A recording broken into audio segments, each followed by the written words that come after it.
아멘. 오늘 함께 보실 하나님의 말씀은 사무엘상 29장 1절에서 5절 말씀입니다. 제가 가진 성경으로 구약 458면입니다. 사무엘상 29장 1절에서 5절 함께 봉독하겠습니다. 제가 먼저 1절 읽겠습니다.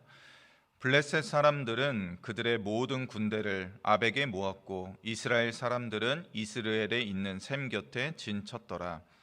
블레셋 사람들의 수령들은 수백 명씩 수천 명씩 인솔하여 나아가고 다윗과 그의 사람들은 아기스와 함께 그 뒤에서 나아가더니 블레셋 사람들의 방백들이 이르되 이 히브리 사람들이 무엇을 하려느냐 하니 아기스가 블레셋 사람들의 방백들에게 이르되 이는 이스라엘 왕 사울의 신하 다윗이 아니냐. 그가 나와 함께 있은지 여러 날 여러 해로되 그가 망명하여 온 날부터 오늘까지 내가 그의 허물을 보지 못하였노라. 블레셋 사람의 방백들이 그에게 노한지라. 블레셋 방백들이 그에게 이르되 이 사람을 돌려보내어 왕이 그에게 정하신 그 처소로 가게 하소서. 그는 우리와 함께 싸움에 내려가지 못하리니 그가 전장에서 우리의 대적이 될까 하니이다. 그가 무엇으로 그 주와 다시 화합하리이까? 이 사람들의 머리로 하지 아니하겠나이까? 함께 읽겠습니다.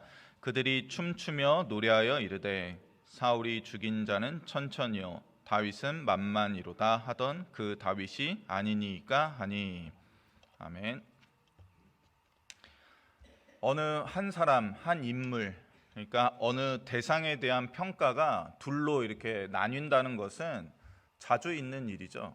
그렇기 때문에 대부분의 사람들이 어떤 한 대상에 대한 평가가 둘로 나뉜다고 해서 그거 이상한 일인데 라고 그렇게 생각하지 않는다는 것입니다. 어떠한 시각을 가지고 있느냐, 어떠한 관점으로 그 대상을 바라보는가에 따라서 저마다의 판단이 각기 다를 수 있다는 것입니다. 한 사람에 대한 판단이 100명이면 100사람 다 다를 수도 있는 일인 것이죠. 이건 이상한 일이 아니라는 것입니다.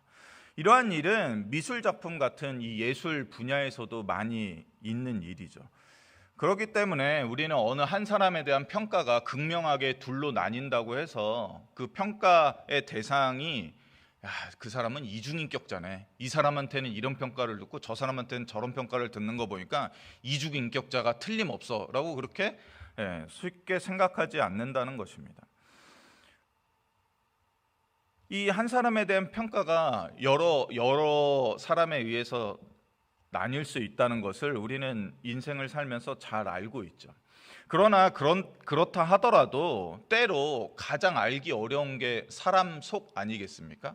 그렇기 때문에 10길 물속은 알아도 한 길 사람 속은 모른다라는 말을 어르신들이 항상 말씀하시잖아요.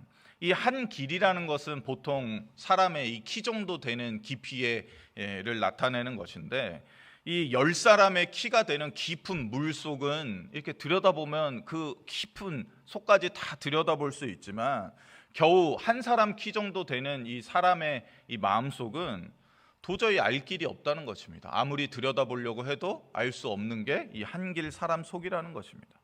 그렇기 때문에 우리는 어느 한 사람에 대한 평가를 내릴 때 단 한 명의 평가만 듣는 게 아니라 여러 사람에 대해서 그 사람이 어떤 사람인지 다른 사람들이 주변 사람들이 어떻게 말하는지를 듣고 그 사람에 대해서 그 사람이 과연 그러한가를 따져보죠. 그렇기 때문에 대학교나 회사나 기업에서도 사람을 인재를 채용할 때 여러 사람으로부터 복수의 추천서를 받는 이유가 이러한 이유입니다. 그렇다면 오늘 다윗에 대한 이 블레셋 사람들의 평가는 어떻습니까? 블레셋 다섯 성읍 중 하나인 가드를 다스리고 있는 이 아기스라는 왕이 있었습니다. 이 가드 왕 마옥의 아들 아기스는 다윗에 대하여 이렇게 평가합니다. 3절 하반절을 제가 다시 읽어드리겠습니다. 그가 나와 함께 있은지 여러 날 여러 해로되 그가 망명하여 온 날부터 오늘까지 내가 그의 허물을 보지 못하였노라. 아기스는 다윗에 대하여 매우 긍정적인 평가를 내리고 있습니다. 즉 아기스는 다윗이 신하로서, 자신의 신하로서 지금 매우 신뢰할 만한 사람이다라고 블레셋 방백들에게 말하고 있는 것입니다.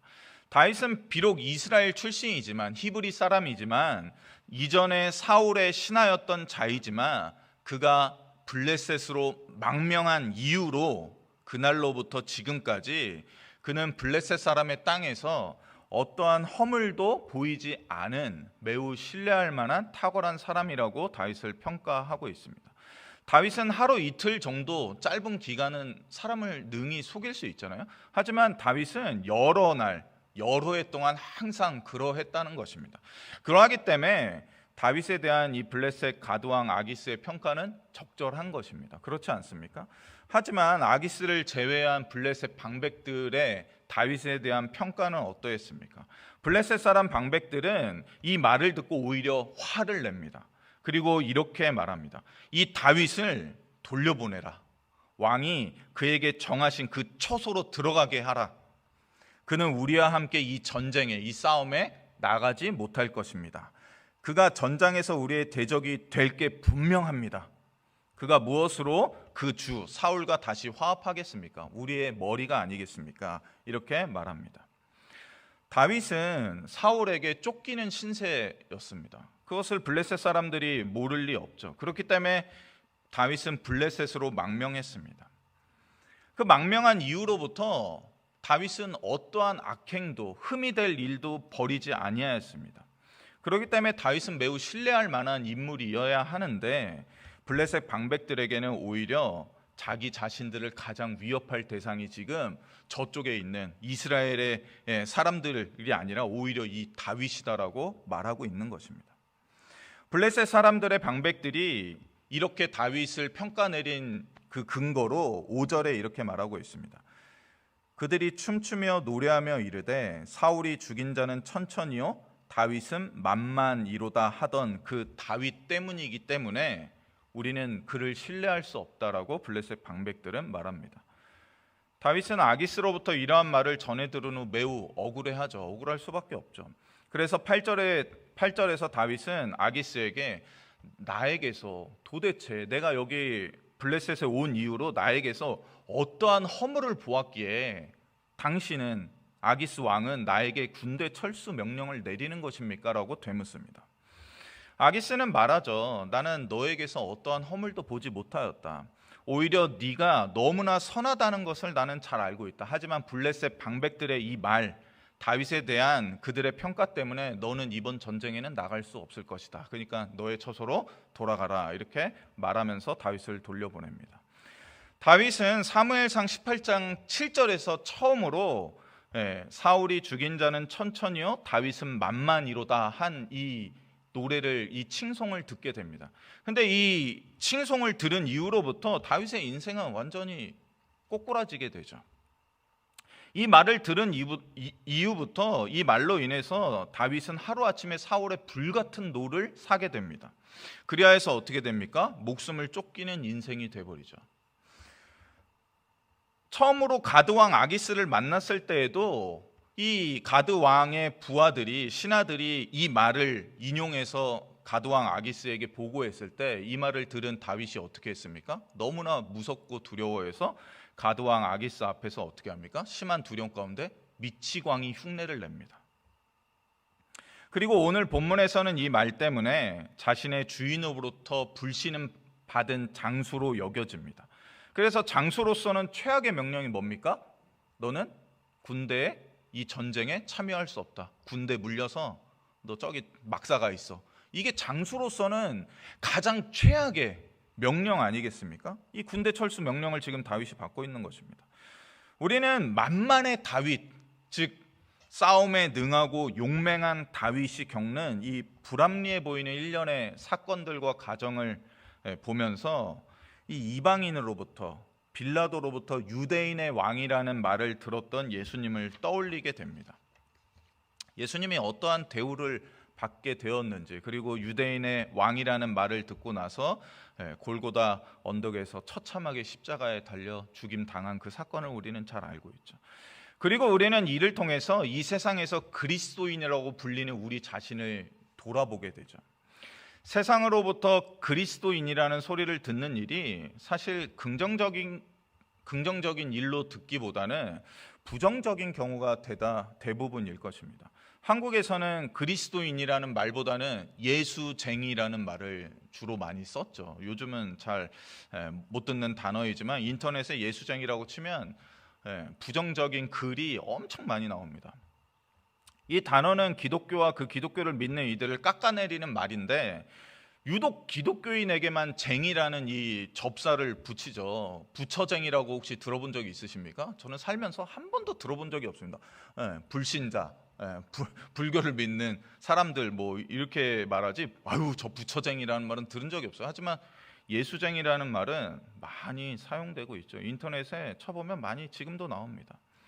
우리는 이 단어를 통해서 세상이 우리를 어떻게 평가하고 있는지, 또 우리가 믿는 즉 우리의 신앙의 대상이 되시는 하나님과 예수님에 대해서 어떻게 생각하고 있는지 다시금 떠올리게 됩니다. 하지만 우리는 만만의 다윗이 다윗은 만만이요라고 이렇게 말을 들었던 이 만만의 다윗이 또 그 죄패로 유대인의 왕이라는 이 죄패를 붙이고 십자가 상에서 처형당했던 예수 그리스도께서 마침내 어떠한 존재가 되었는지 그 결과를 잘 알고 있는 자들입니다. 그렇기 때문에 우리는 이 땅에서 사람들로부터 약간의 예수쟁이라는 우리를 폄하하는 말을 듣는다 하더라도 이 말 때문에 또 다소간의 부당함과 불합리한 일을 겪는다 하더라도 결코 낙심한다거나 좌절하지 않을 것입니다. 그렇기 때문에 우리는 그 믿음을 가지고 지금까지 이 자리에서 신앙을 지키고 있는 것이죠. 하지만 우리의 자녀들은 전혀 다른 환경에 놓여 있다는 사실을 우리는 깨닫습니다. 저도 전도사가 된 이후로, 목사가 된 이후로 목사라고, 전도사라고 또는 예수 믿는 사람이라고 해서 비난받거나 또는 어떠한 억울한 일을 당한 일이 생각보다 그렇게 많지 않습니다. 왜냐하면 전도사가 된 이후로는 거의 교회 안에서만 생활하니까 믿음을 가진 좋은 성도들과 지내다 보니까 사실 그런 일을 당할 경우가 별로 없었죠. 하지만 군대에 있을 때는 그러한 일들을 많이 당했습니다. 지금 우리의 자녀들은 우리 시대와 전혀 다른 시기와 상황을 마주대하고 있습니다. 한국에서도 종교 그 조사를 할 때 초등학교 아이들을 대상으로 교회 다니는 사람 이러면 손을 드는 아이가 없답니다. 대학교에서도 그런답니다. 대학교면 지성인들이잖아요. 자기의 생각과 판단으로 무엇이든 결정하고 그 결정한 바를 해 나갈 수 있는 그러한 성인이 되었는데도 불구하고 대학교에서조차도 종교 조사를 하면 기독교인이라고 그러면 손을 안 든대요. 그래서 조사 결과가 최소한 10% 이상은 기독교인이 나와야 함에도 불구하고 대학교에서 종교 분포도를 조사해 보면 기독교인 퍼센트가 그렇게 높지가 않답니다. 우리의 자녀들은 우리가 생각하는 것 이상으로 교회 다니는 것 때문에, 예수 믿는 것 때문에, 주일에 교회 출석하는 것 때문에, 성경 읽는다는 것 때문에 우리가 상상할 수 없는 그러한 많은 어려움을 당합니다. 놀림을 받죠. 웃음거리가 되기도 합니다. 그러하기 때문에 이러한 믿음이 우리에게뿐만 아니라 우리 자녀들에게 너무나 필요한 것이죠. 그리스도인이라고 불리는 것이, 예수쟁이라고 불리는 것이 지금 당장 우리를 부끄럽게 만들고 우리에게 아무런 유익을 주지 못할 것처럼 여겨지는 시대에 우리가 살고 있지만, 만만의 다윗이 어떻게 하나님의 나라를 부국왕성하게 만들었는지 아는 자들이라면, 십자가에 처참하게 죽임당하신 예수께서 어떻게 부활하사 만왕의 왕이 되시며 모든 이들을 구원하실 참 구원자가 되신지를 아는 자들이라면 이 땅에서 부끄럽게 불린다 하더라도 결코 낙심한다거나 좌절하지 않을 것입니다. 최근에 넷플릭스에서 다큐멘터리 방영한 나는 신이다, 그 다큐 혹시 보신 적 있으십니까? 거기에 이제 JMS뿐만 아니라 뭐 아가동산 뭐 기타 등등 이 기독교를 삐뚤게 사용하는 이단들에 대한 그러한 다큐가 아주 굉장히 이슈가 되었는데요. 그걸 보는 교회 밖에 있는 사람들의 생각은 어떻겠습니까? 아유, 저런 모습이나 기존 교회의 모습이나 뭐 크게 다르지 않아, 이런 인식을 가진 사람들도 많을 겁니다. 우리는 알죠. 저들은 전혀 기독교인이 아니고 교회가 아니고 복음을 믿는 자들이 아니라는 걸 우리는 너무나 잘 알고 있지만, 복음 밖에 있는 사람들을 보기에는 그들이나 우리나 그렇게 크게 달라 보이지 않는다고 생각한다는 것입니다. 왜 그렇습니까? 교회 안에서도 많은 부당한 일들을 일어났었고, 큰 교회, 너무나 잘 알려진 교회들이 좋은 모습을 보이지 않는 경우가 많았기 때문입니다. 그렇기 때문에 우리의 아이들은 더더욱 이러한 부분에 있어서 취약하죠. 그렇기 때문에 우리의 자녀들이 마침내 그리스도인이 어떠한 영광을 얻게 되는지, 어떠한 유익이 있는지, 그리고 마침내 모든 이들 앞에서 우리가 어떻게 상 받게 될 것인지를 우리의 믿음을 통해서 우리의 자녀들에게 보여주어야 하는 것입니다. 사실 근데 이 일은 쉽지 않죠. 그렇기 때문에 우리는 오늘 이 시간에 우리의 자녀들을 위해 기도할 때, 우리의 자녀가 세상에서 잘 되면 좋죠. 너무나 좋습니다. 하지만 우리의 자녀들이 세상적으로만 잘 돼서는 희망이 없다는 사실 또한 알아야 하는 것입니다. 우리의 자녀들이 기꺼이 나는 예수 믿는 사람입니다 라고 자랑스럽게 믿지 않는 자들 가운데서도 손을 들고, 그리고 식사 때, 요즘 학교에서 밥 먹을 때 우리의 아이들이 기도합니까? 기도 안 한대요. 왜요? 부끄러우니까. 기도 시간이 너무 길어서 내가 밥 먹을 시간 뺏길까 봐요? 아니요, 부끄러워서 안 한답니다. 근데 모든 이들이 밥 먹을 때 아무도 기도 안 한다 하더라도 두 손을 모아서 기도하는 아이. 시험 볼 때 저 때는 많이 있었거든요. 시험 앞두고 간절히 딱 시험지 놓고 기도하는 그런 모습, 요즘 학교에서 보기 힘듭니다. 그러한 모습을 지켜내는 우리의 자녀들 될 수 있도록, 우리의 자녀들의 믿음을 위하여서 더욱더 간절히 기도할 수 있는 우리 신앙의 선배들, 부모들 됐으면 좋겠습니다.